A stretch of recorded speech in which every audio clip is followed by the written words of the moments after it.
Shalom, hari ini kita akan renungkan kitab Yeremia pasal 10, teksnya ayat 17-25, dan sudah dibagi dua paragraf. Paragraf yang pertama ayat 17-22, angkutlah barang-barangmu dari negeri ini, gembala-gembala sudah menjadi bodoh, seluruh binatang gembalaan mereka cerai-berai. Paragraf yang kedua ayat 23-25, hajarlah aku, ya Tuhan, tetapi dengan selayangnya. Jangan dengan murkamu, supaya aku jangan kau binasakan. Kesimpulan, Tuhan perintahkan kepada umatnya akan mengangkut barang-barang sebab mereka akan meninggal tanah Kanaan. Sebab itu Nabi mengaku, celakalah aku karena penyakitku, lukaku tidak tersembuhkan. Gembala mereka rusak, anak-anak telah pergi, semuanya karena gembala Yehuda seperti bodoh. Karena mereka tidak mencari Allah, mereka tidak berbahagia dan domba-dombanya cerai-berai. Sebab tidak bisa hindari hajaran Tuhan, Nabi Yeremia hanya memohon akan tidak sampai binasakan. Ajaran tentang Allahnya. Pertama, Tuhan berfirman kepada kaum Israel akan angkut barang-barang, sebab ia akan melemparkan penduduk negeri ini dan ia akan menyesatkan mereka supaya mereka melaksanakannya. Kedua, Tuhan berkuasa untuk menentukan jalan manusia dan Tuhan berkuasa untuk menetapkan langkah orang yang berjalan. Manusianya tidak berkuasa apapun ini. Ajaran tentang manusianya. Pertama, Nabi Yeremia meratap dengan kata, celakalah aku.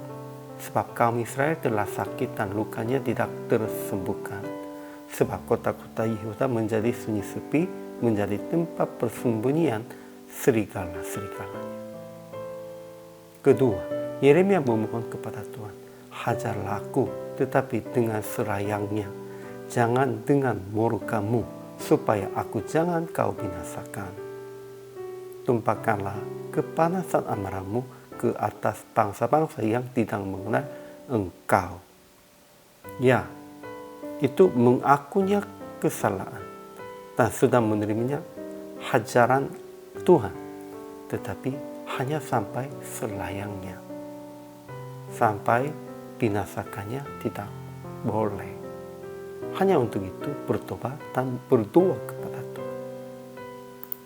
Jadi aplikasi hari ini, pertama, secepatnya berbalik dari dosa sebelum dilemparkan dan disesatkan oleh Tuhan.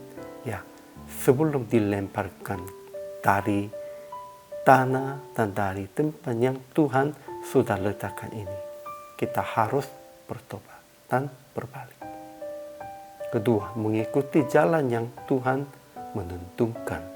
Kemanapun Tuhan menuntun kita, kita juga harus ikut jalan itu.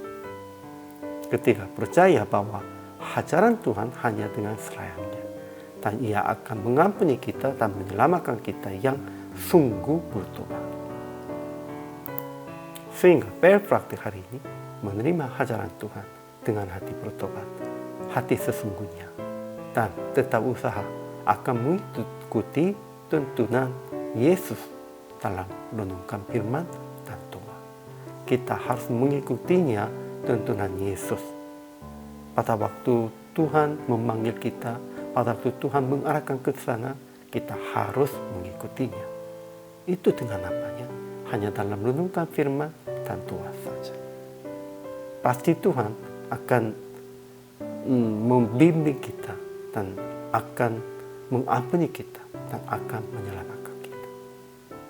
Hari ini juga selama melayani, Tuhan Yesus memberkati.